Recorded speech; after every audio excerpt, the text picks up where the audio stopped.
Welcome, everybody, to the most ill-conceived business podcast around, the Business is Bullshit podcast. I'm James Hornick. Joining me, my two best friends in the world. Episode 17. This will probably be our least controversial episode yet, but you're going to love hearing us rant. Influencers are bullshit. Randy, who's going to say they're not? I think before we even start, I want to make sure there was really two topics we want to get into. We want to talk about influencers, but also social proof, which is very related. And also, we realize that since I do a lot of content and Jared sells services around founder content, we also feel the need to be more specific because I actually love content marketing. We do this podcast. I think none of us get anything out of it financially. This is probably a drag on our actual revenues. Yeah, we could be I was going to say, it probably hurts. Probably hurts our business. Somebody's like, I really want to go work with that Outworks team. What's Jared posting on LinkedIn? Oh, that podcast. Let me listen to an episode. Nope. Fuck that. Not working with that guy. I think the line we want to draw, though, the most simplest way possible is, are people lying or being authentic and telling the truth? Which I think really kind of cuts it, is very clear divide in terms of like what's intentionally devious, underhanded, influencing versus people who are smart that just like to talk about what they do. Anyways. And I think another frame is of like, with like a close member, if you wouldn't recommend it to like a close member of your family or like a close friend, then you're probably lying as an influencer. All right. Well, John, this is your topic. You wanted to really get into this one. Do you want to start us off? Is there anything you wanted to lead with or get into on first? And on. Yeah. So just with a starting point. This is the biggest thing that's happening right now is ad revenue from user generated content. Like for the first time, essentially what users are creating on the platforms is going to exceed professionally produced content. And this is in like 2025. So this is what's happening now. Which is good. There's been a runway up to that.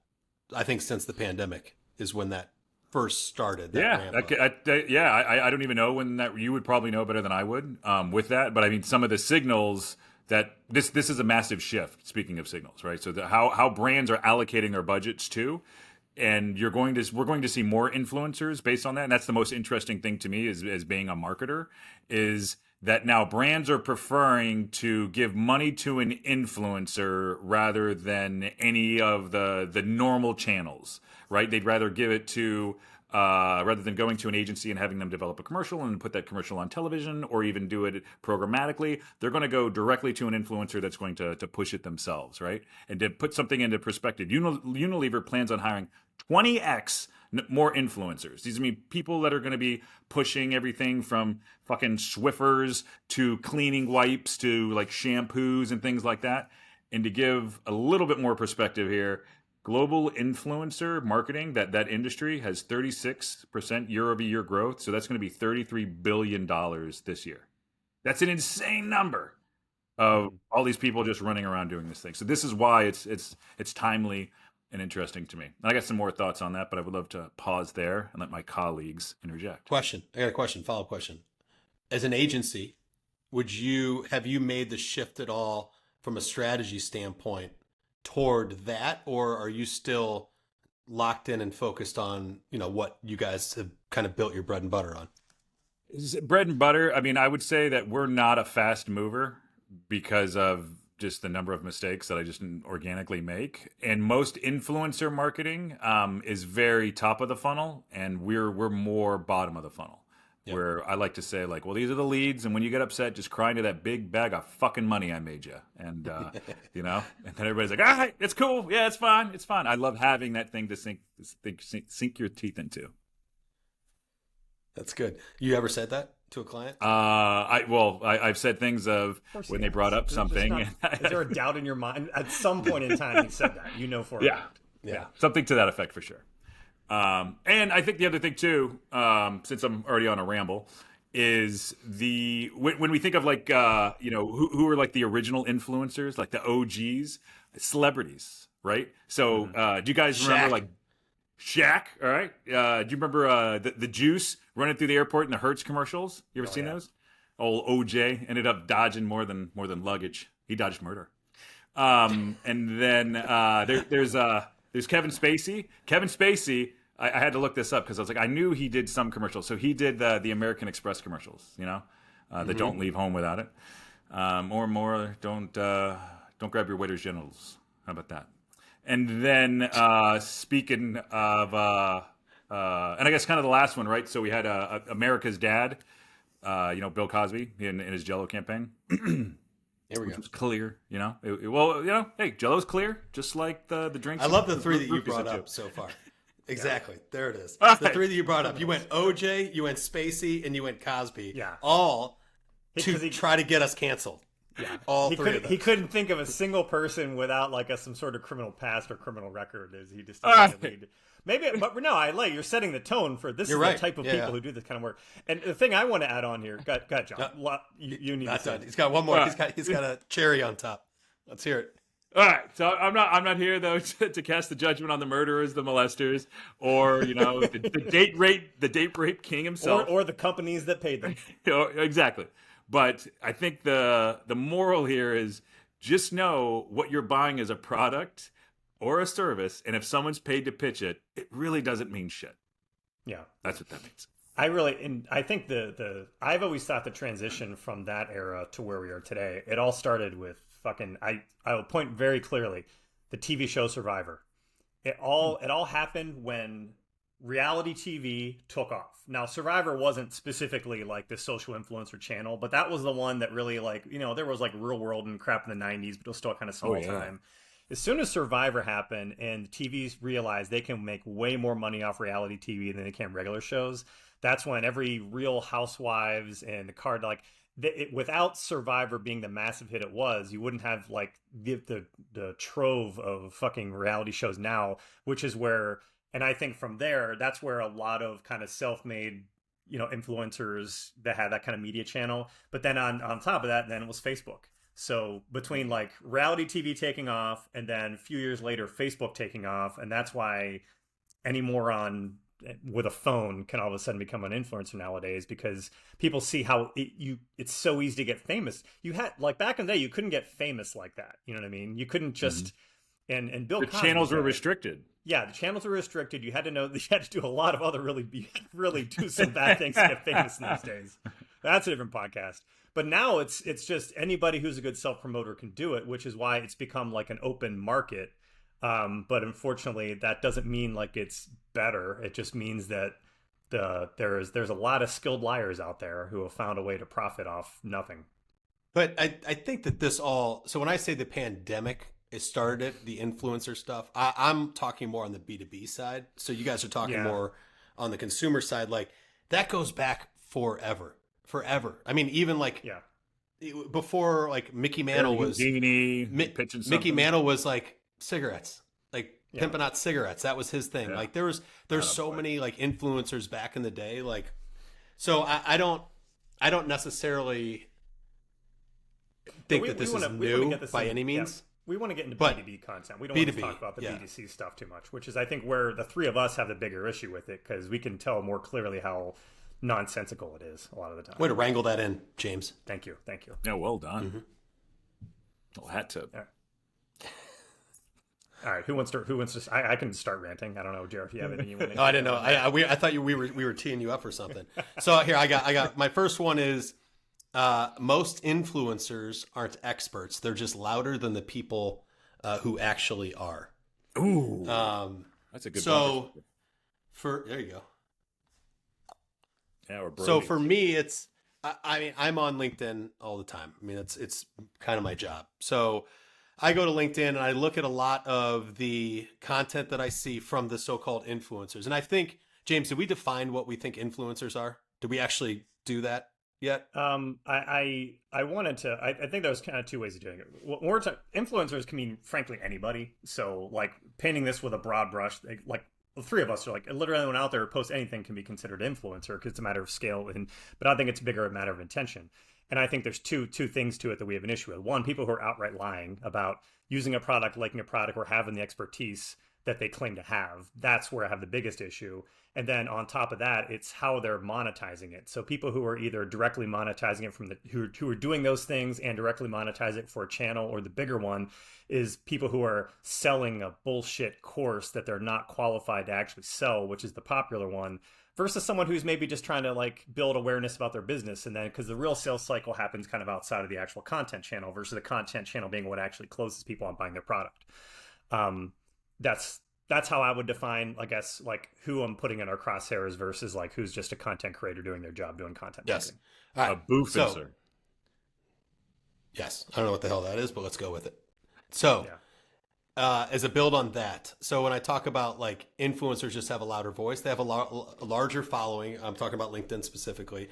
They have a larger following, and most of the influencers that I see in my world are sales marketing influencers. So you've got people out there that have a massive following that can write anything, literally anything, and receive massive engagement, massive reach on it.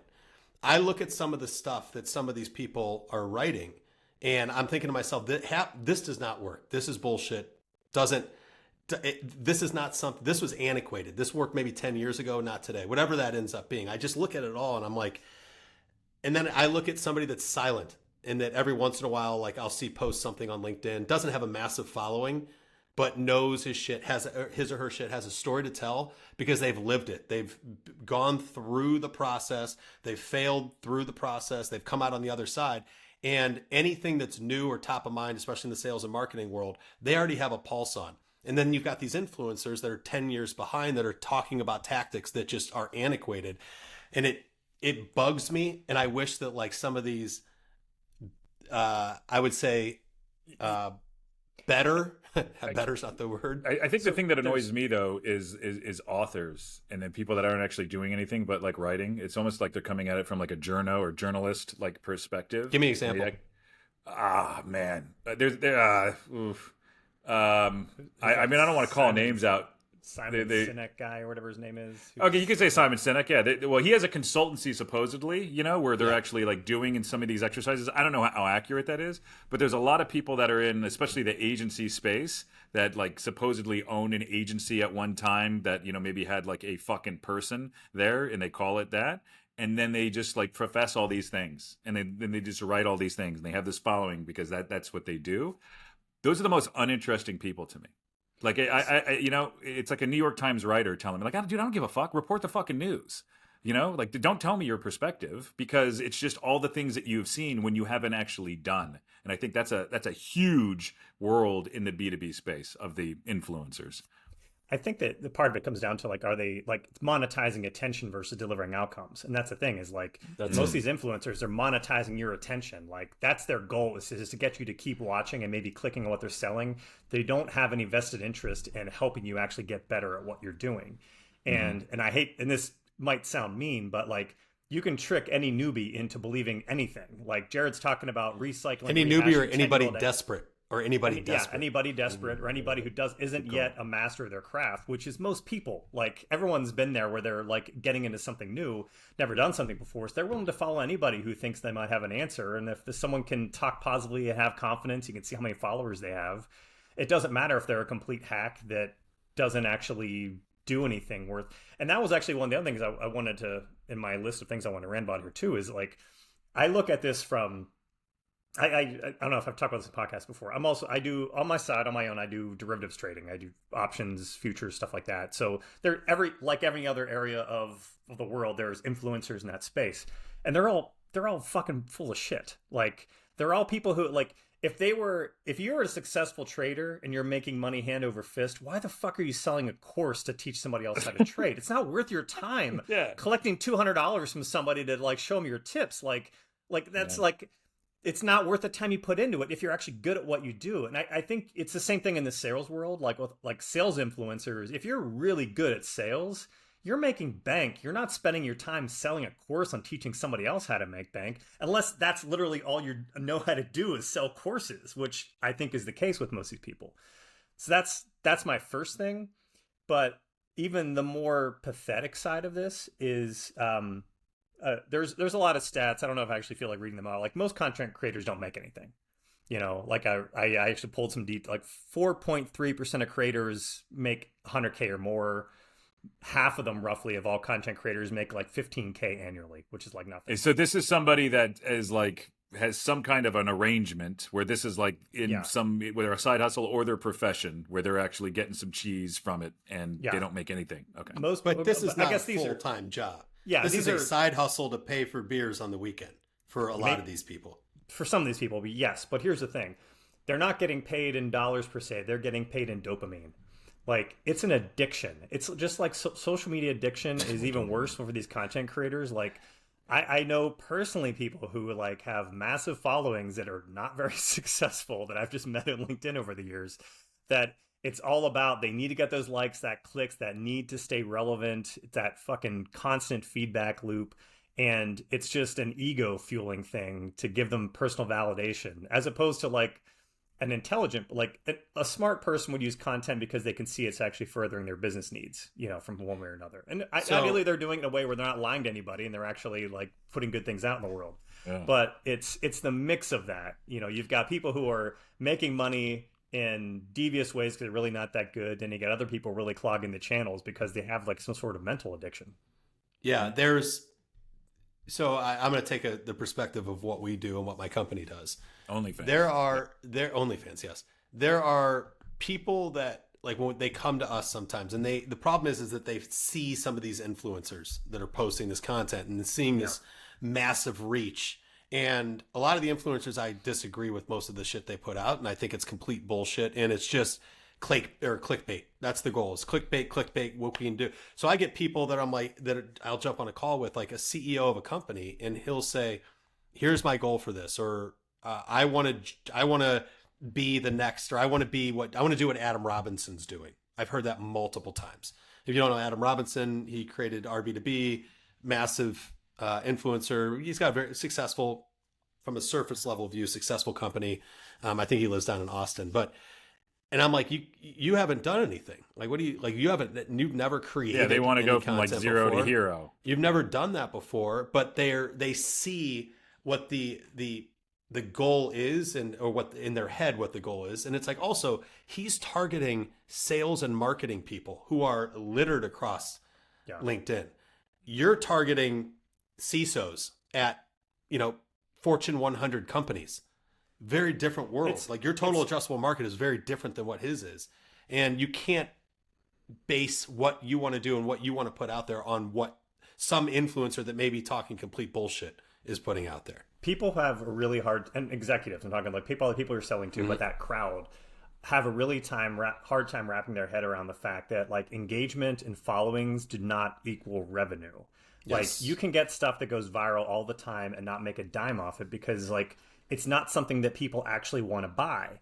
Like, in my industry, there's so many people who just like, they want to go viral and they're gonna dump on companies are evil, they're mean to job seekers, and hiring managers are dumb, and the recruiter like they're pandering to job seekers who are never going to give them $1. Like, they're ostracizing themselves from the actual buyers, but it gives them that dopamine fix they want. But yet other people who have never done content before, are like, hey, I want to boost my business. Like, I want to get the kind of likes and engagement like this person has. Like, no, you don't. It's not the right crowd. It's not the right audience. And you're not going to make any money off it.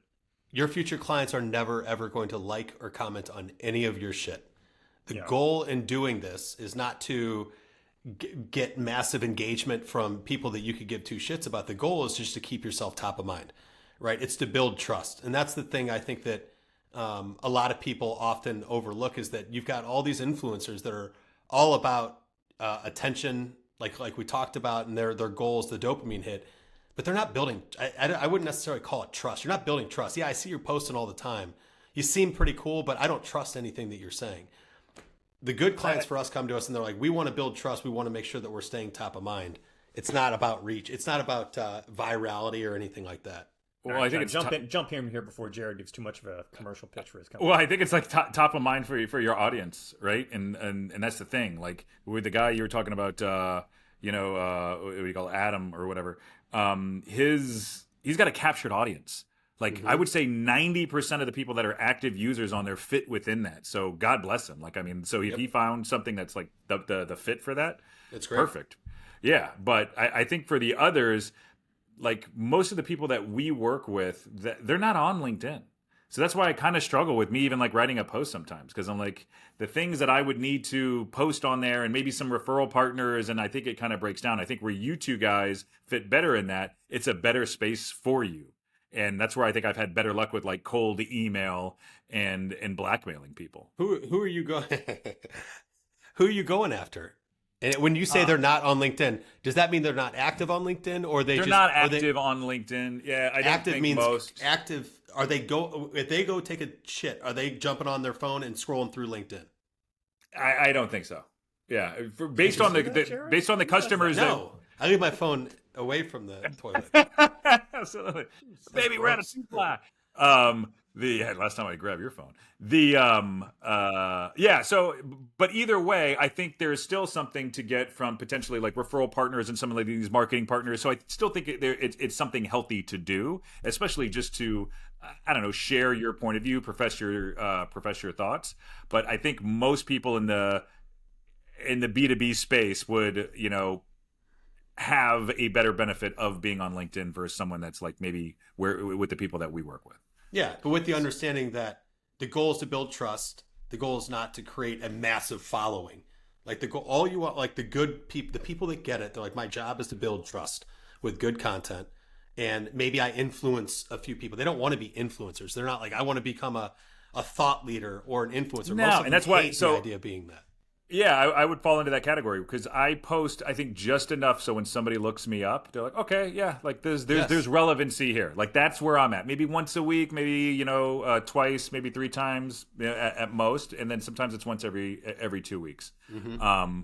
So I would say I'm definitely in that camp. Before one other thing I wanted to mention too, before I completely forget this is, I think there's also a negative detriment to people viewing this stuff.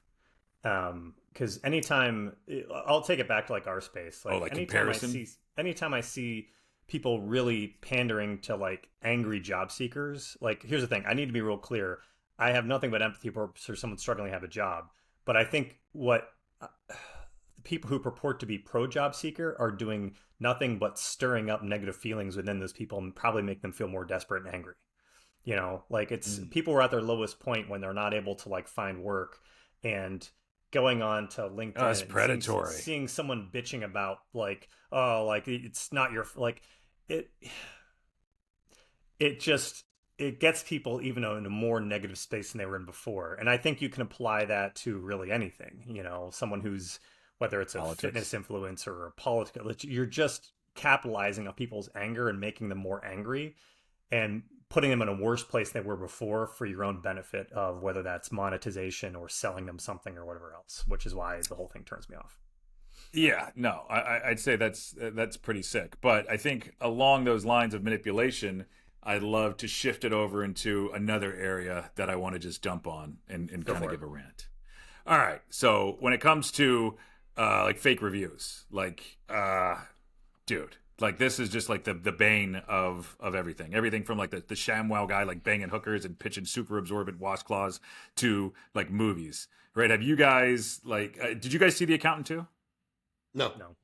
Don't waste your fucking time, okay? The Accountant 1 is a fantastic movie. And here's the odd thing. If you go to like Rotten Tomatoes and you see the reviews for Accountant 1 versus Accountant 2, Accountant 1's lower than Accountant 2. Why is that? Because you have a bunch of fucking movie execs and production companies pushing all of these fake reviews. And the same thing when it goes to like products on Amazon. Do you guys know? I think it's the average product on Amazon is a 4.4 review. That is fucking bullshit. Just the average product. That means every product is more than 4 stars, right? So what gets worse is 42% of the reviews on Amazon are fake, right?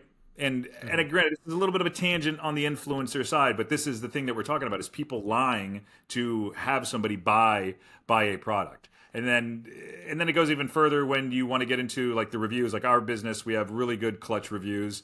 It's a third party platform similar to like Capterra or like G2 Crowd. It's more professional service based. But there's a ton of fake reviews out there, and we get pitched all the time for these fake reviews. So I don't know if Google's doing some things about this, and some of these other sites are trying to like dump and remove some of them. But I think ultimately it's a battle that's never going to be won, and people are going to continually get tricked, because that is something even myself, when I look at reviews for a restaurant, I'm going to base my decision on. So it's funny it's also like a self-fulfilling problem, because it actually angers me that half these fucking sites exist in the first place. They're not actually like building value for companies. They're actually just distracting it. It's like extortion. Like if you're a business owner and there is a review site out there, you know that you have to get reviews on there because if it's out of your control, it's only going to be negative reviews per se. Like you always have to hedge against some risk. Or if you're a company, we've had places that we've known work with that had really bad Glassdoor G2 reviews years ago, and new leadership cleaned things up, improved the business, did everything right. But those old reviews don't go away. So like it doesn't actually like make a difference for things that may have improved over time. And they can't there's no, you can't get them to ever like, hey, just delist me. I don't even want my business on your, they won't fucking do it. Right. You know, Yelp is probably the most notorious for all this. Oh yeah. So yeah. It's just like there was oh man, I totally forgot this. There was a business, I think it was like a pizza place in California that their solve around this. This was years ago. They would give someone like a free drink or free meal or free something if they gave them a 1-star review on Yelp. And that was their marketing campaign. We are the worst reviewed site on Yelp. I love that, man. Awesome. It's leaning into would it. give the 1 stars, but make the reviews like really funny. You know what I mean? Because they wanted the, like a whatever. But like, that's awesome. Yeah, it drives me crazy because there's so many sites, and I'll be real frank because this will probably lead into part of the problem because we have asked people who we know are happy with us to review us.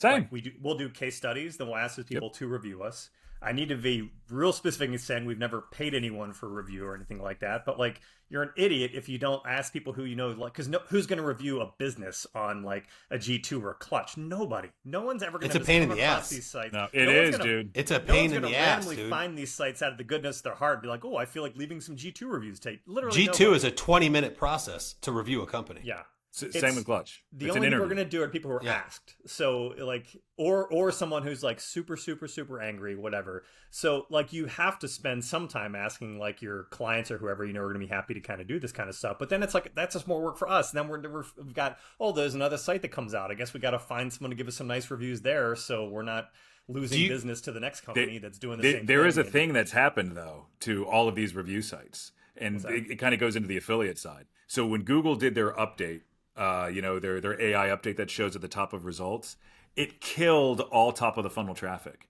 So if you look at all the traffic for any of these sites, man, it's in the toilet. So their ad dollars are also suffering. So all of those companies that relied on that are, essentially, having to pay the price for being shitty. But does the things that for me, when I review stuff, I have two points here. One, I always look for negative reviews. Like I'll always go to the negative reviews and see if there's similarities in the negative reviews. If there's similarities in the negative reviews, then something's definitely up because you can look at other reviews. Because like you said, I don't trust most of them. I didn't know that stat. John, you came well prepared today with stats. Touche to that. Oh, yeah. I didn't know 42% were bullshit on Amazon. Yeah, there's even higher. I went with the lowest number. That's surprising to me. So I look for volume. Like if you've got a ton, at least you've been there for a while, you're established. I assume that most of the stuff is bullshit, but I do look for the negatives on it so I could be like somewhat like conscious of, okay, if I buy this is a potential threat or an opportunity, whatever, or an issue. The other side of that is what's the company review site again? Glassdoor. I have heard and I've seen it across the board, and I've talked to many people that hate their fucking company more than anything, that their bosses are pushing to go add Glassdoor reviews. And it's there all the time. And it's like when a negative Glassdoor review pops up, it's like a fire drill internally. Oh, this must be so-and-so. She left. Get the janitor. It was all this. Yeah, right? Like, so I think Glassdoor is a complete bullshit. Just because I've seen it be complete bullshit. And I don't know how you hone that in. I don't know how you regulate that. And I know you said Google's trying to do it, but so here's the thing. Like, I just want to talk to somebody that's actually done it. If I can talk millions and millions of dollars, like so is G2's making, like we're all just extracting value out of it, but they're all part of our buying process. They are. Even though we're calling bullshit on it, they're all part of our process. That's what I said either. I still use them. When I go to look at a restaurant, it's for me to go to a restaurant that has less than 4 stars on Yelp, it's pretty high. Like I rarely do that. That's same with hotels. Hotels too. Oh, 3 stars? I'm good. I'm only going to go 4. I'm not. Oh, the best red roof ever has 4 stars. Yeah, Motel 6. Maybe. We'll leave the light on. Yeah, and the bed bugs. Yeah, but And I think the other thing too is like affiliate sites. Do you guys remember if you did like a search for like a bed or a product like a few years ago, like all these like just sites would come up with all these ratings and all this bullshit? Well, Google did an update last year, their first one, March of 2024, which killed a lot of those sites. And then they did another one, I think they rolled out in September of last year, which it was kind of like the death knell to even more of them. So a lot of that business is going away from essentially the platforms where we receive this information. But the onus is ultimately on the individual platform to get rid of the fake reviews. And I don't think anybody has a really good solve for that. Maybe AI can fix it, but it's not going anywhere. And we're still going to use it in our decision-making process. What was the old term? Was it astroturfing? Was that the whole thing for like that sounds instead of grassroots, you're just making fake grassroots by like getting tons of people to reviews. Like company wouldn't get themselves on the map overnight. They would just like pay some offshore or some AI based place to give them a bunch of like bogus reviews and stuff like that. That was the cheapest way to do it. Other people would like pay some kind of like influencer in like Reddit. Or you could even say in like PR, there's some people that they're we've talked about on another episode where they're going to highlight a product or a service. I mean, that's essentially influencing to some extent, which is also ultimately lying. Do you guys buy products, whether it's consumer or business, based on an influencer? Has there ever been a product or a service or anything that you've bought or a drink based on an influencer? No, but I'll tell you what. When I was a kid, I bought Big Red gum because they had like the mirror that like fogged up, when the person was chewing it. Yep. Dude, I stood in front of that mirror for like an hour and I was like, that's a fucking bullshit, dude. I literally had the whole thing in my mouth, man. I'll never forget that false advertising. Anyway, James, what were you going to say? I don't think I've never bought anything from an I've looked at things though. But like, you've remembered it. But you've remembered stuff that I'm like, oh, that looks interesting. But the thing is, I don't even know if that. I've definitely seen. There's definitely been ads pop up. I don't necessarily think it's because of an influencer though. I think it's just because I saw an ad of something else. But if you're in a store or you're doing whatever, I don't fucking just buy stuff because. Well, not that. Like, oh, The Rock promoted that, must be good. I'm gonna buy it. I'm saying you are, when you're out and about, whether you're whatever you're shopping for, and you see something and you remember, you tie back. Oh, George Clooney. That's costing me like all that. One time when I was at a bar and I wanted to get a gin and tonic, I saw they had aviation gin. I'm like, oh, that's right. I'll try that one out this time. But that's like, whatever. Yeah. Did you like it? It tastes like gin. Whatever. Yeah. And I fucking hate gin. But no, I don't think I'd ever. Nothing endorsed by P. Diddy. No Kardashians. Yeah. P. Diddy. Lotion. Yeah. James has got a whole stockpile of lotion. P. Diddy lotion. Yeah, and that door behind you. Open it up. Show everybody. You mean the glass one? Yeah. That's my TV's back, my couch and television. But is there, do you guys have a guilty, like pleasure? Is there like an influencer where you're like, yeah, I'll get down on like their videos and like watch them? James, you're not going to like the fact that I'm bringing this up, but so I'm going to go because of my kids. Sure. Like Mr. Beast puts out good shit. Like this, like so if they're watching something, like most of the crap that they watch is garbage, like whatever. But if they're watching like a Mr. Beast episode or whatever, who is an influencer, is the biggest, the king of all influencers, I will absolutely watch that because he puts out really, really good content. So a friend of mine leases, or leased, I don't know if he still does, a bunch of like office space to him.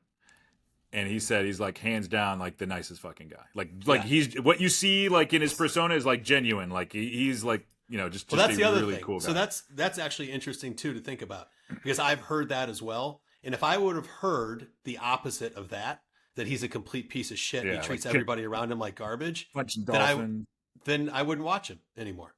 Like, and so I think that there's also that like if you know something like person's a good person or whatever, I think that influences it a little bit too. But yeah, Mr. Beast is the man. You guys should check out Mr. Beast. Watch Beast Games. It's good. I'm trying to pull up my list of people I follow on. I am a big YouTube watcher. So I enjoyed. That's my social media. Educational based content. Yeah. I like Geography Now. I like How Money Works. Like Wendover Media. I like Economics Explained. I like. Guy's so much smarter. There's a writer named Brandon McNulty who puts out good stuff from a writing standpoint. Those are probably the main ones I watch. Real life. This is like a Mensa subscription list.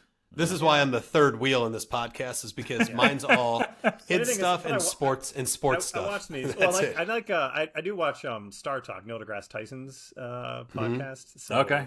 Yeah. I mean, would you consider him an influencer?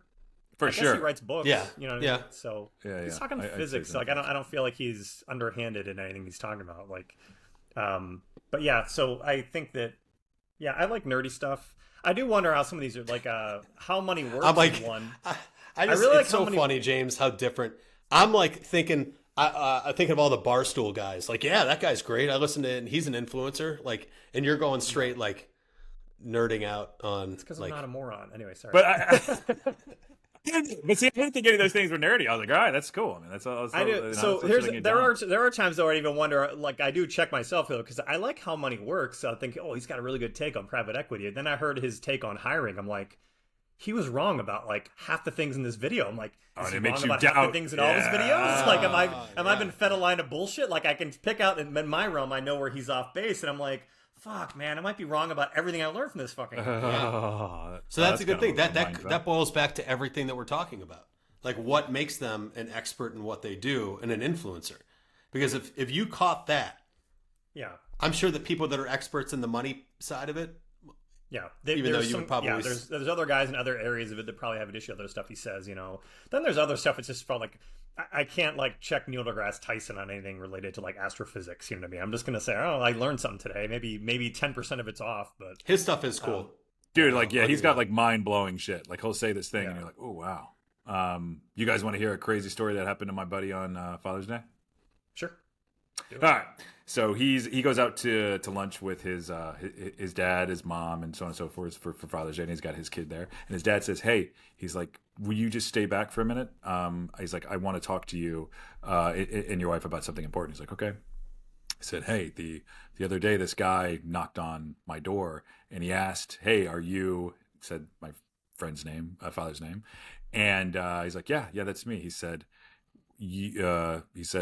Maggie Simmons, just recently passed. He's like, okay. He's like, you and her dated in high school? He's like, yeah. He's like, well, she left and she ended up having a child. He's like, that child's me. So he's like, oh. So he finds out that he has another son, and he's now telling his son that he has a half brother. So my friend, like on Father's Day, is like, okay, all right. How old was this guy? He's like 43.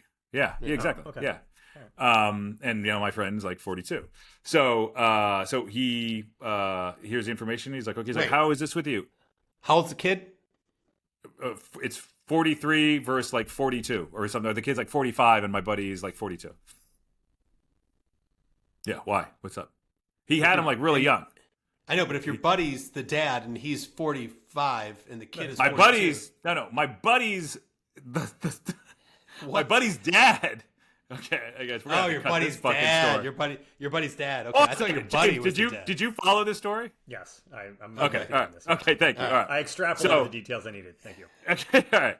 So his dad tells him, all right, hey, you have a half brother. It's Father's Day, and all that. He's like, hey, how do you feel about it? He's like, I don't know, man. He's like, just don't give him money. I don't know if I want to know this guy, and kind of going through all these conflicting things. He's like, well, I think you should meet him, and he goes through this whole process, and he's like, whatever. He's like, we can feel this later. He's like, all right. So his dad leaves in another car, and then he gets in the car with his mom. And his mom's like, hey, how do you feel about having a half brother? He's like, you know what? He's like, I really don't give a fuck. He's like, I don't care about the half brother. I'm not going to meet him. That's you guys' problem to deal with. That's fine. She's like, we just want to let you know that we're joking. And he's like, what the fuck? They've never played a prank on him like this in his entire life. And he's like, what's wrong with you fucking guys? Yeah. And they're like, I don't know. Just thought it's something we would do. It's like, okay. So when he called me, he's like, hey, man, you want to hear something weird? I want to run this by you. Yeah. I was like, okay. Yeah. So that's pretty fucking weird. Where does he live? Take a wild guess. One of my brethren in Florida. Florida. All right. That's hilarious. We're just going to end it there. That was perfect. So tuned back next time. John may or may not. You might see a different background around John. He may or may not still be in Chicago. Might be in New Digs. We don't know yet. But that is a wrap for episode 17. Oh, wait. Hold on. Whoop. I didn't get my shout out. Oh, that's right. Give me a shout out. That's the most important part of the episode. Okay, yeah. Are we supposed to start? Okay, shout out to Rachel Blanton. I think she's our number 8 listener. She always sends me fun messages about how she's out and about and listening to the episode. Her last one, she was walking the dog, and a neighbor asked her a question, and she said, "Hold on a second, I'm listening to the Business is Bullshit podcast," and they had a whole conversation about it. So, shout out to Rachel Blanton, listener number 8. We are picking up steam out there. Thank you, Rachel. Yes. Boom, boom. Thank you, Rachel. I hope you come back for episode 18. Anyways, that's a wrap. Episode 17 in the books. Catch us on iTunes, Spotify, YouTube. James Hornick, Jared Gibson, John Soroka signing off, reminding you business is bullshit. Certainly is. Have some fun out there.